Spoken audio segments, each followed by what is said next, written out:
Nidhogg is a 2014 indie fighting game from developer Messhoff. Now, it's the first effort from this developer, and as such, it's a little rough around the edges, but it's really unique, it's really cool, and it's really fun. Nidhogg is, like other fighting games, a two-player contest to see who can best the other in Mortal Kombat. But what makes it unique are elements from other genres that you normally wouldn't see in a fighting game. The game is essentially a cross between fighting games, classic 2D side-scrollers, and, believe it or not, football. The basic goal of the game is to advance your player character to the end of every level. The difference between this and something like Super Mario Bros. Is that while you're avoiding pitfalls and threats along the way, those threats come in the form of a second player. Thus, the game becomes a violent tug-of-war as both you and your opponent simultaneously try to advance and defend your ground. Whichever of you is skillful enough to make it to your end zone earns the title of winner and the right to be devoured by the great and titular serpent Nidhogg, in the process absolving you of a lifetime of sins as a proud but foolish warrior.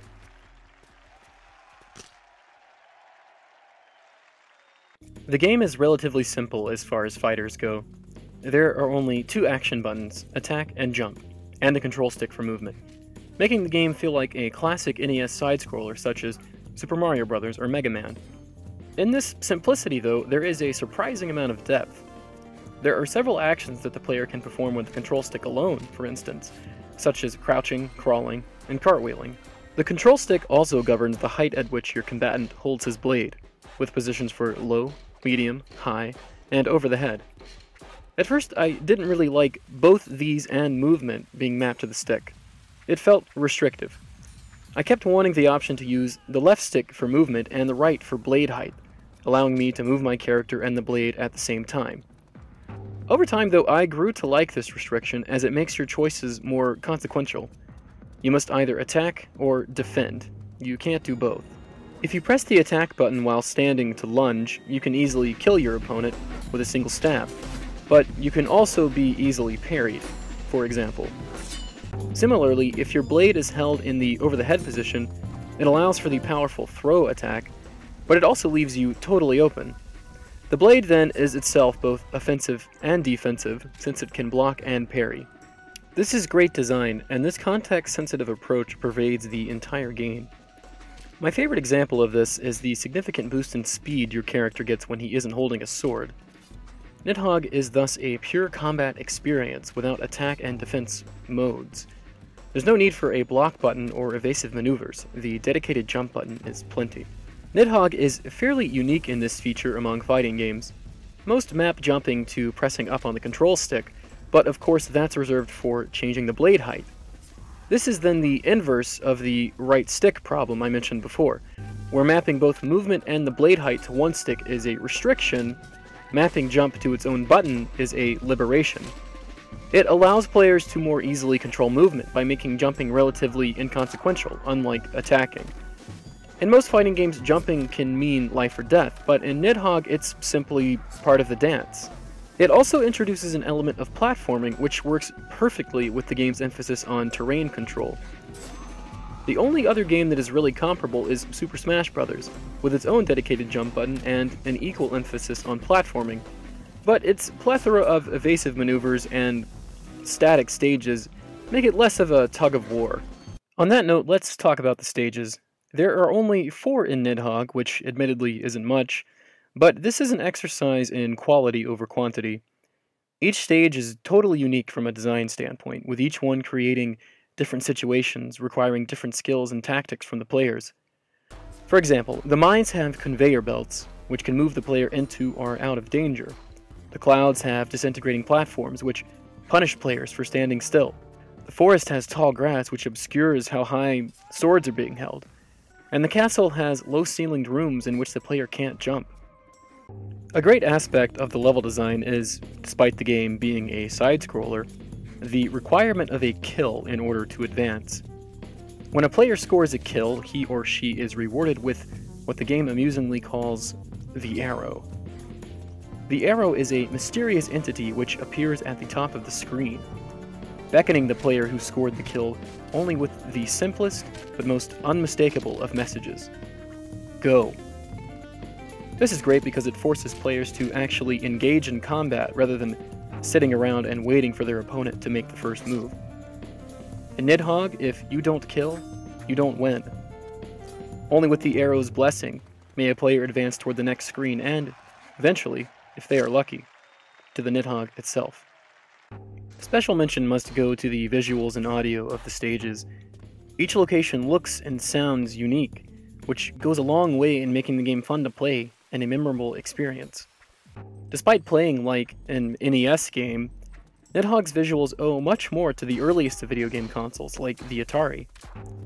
I'm not sure why this art was chosen, but I love it. The lack of detail and abundance of color gives the game almost the look of a watercolor painting in motion. The minimalist style also contributes to the game's focused, pure experience. There's an entertaining juxtaposition between the extremely simple graphics and the extremely violent, borderline gory, deaths.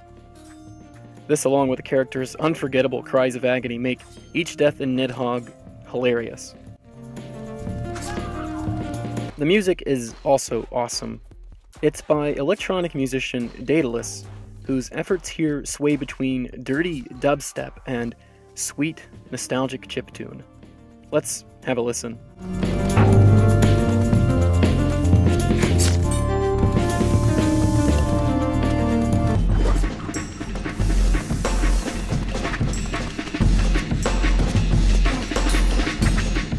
There are a few different ways to enjoy Nidhogg, all with varying degrees of success. Single player pits you against 16 computer-controlled opponents in ever-increasing difficulty. It's okay. The computer AI has some problems. Usually it puts up a pretty decent fight, never allowing you to simply run up and stab it to death. Sometimes, though, it behaves unrealistically, either by being cheap, like this red asshole here, or by most of the time being extraordinarily stupid. This includes, but is not limited to, standing still as they fall to their deaths, expressing themselves by cartwheeling excessively, and, my personal favorite, forgetting the goal of the game entirely. Hey, it's the other way, idiot! But it's no big deal. The single player is really just there as a tutorial to prepare you for playing with real people. Local multiplayer is by far the best way to enjoy Nidhogg. Having a room full of people on the couch to revel in the blood-splattering, rainbow-colored deaths of the game is a joy like no other. Online multiplayer doesn't fare as well. I played the PC version back when it came out early last year, and the netcode was borderline unplayable. Whoever was not the host was subject to characters teleporting all over the place. You might even get a kill on your screen only to be teleported back in time a few seconds earlier and have the kill taken away from you. The PS4 version is better from what I've played with friends. The netcode isn't unplayable in any way, but now there's a new problem: finding people to play with. I have not been able to play with anyone online outside of friend invites. The matchmaking, while clearly displaying people online, won't sync me up with anybody. I find it really hard to believe that no one's online when the game has 2,000 likes on the PlayStation Store. So that about does it for this review. If you like fighting games, you're bound to like Nidhogg. Despite its limited game modes and its uniqueness, it still comfortably fits into the genre. At the end of the day, you're still trying to outsmart and outstab your opponent. Nidhogg is both the elegance of fencing and the glorious gore of murder.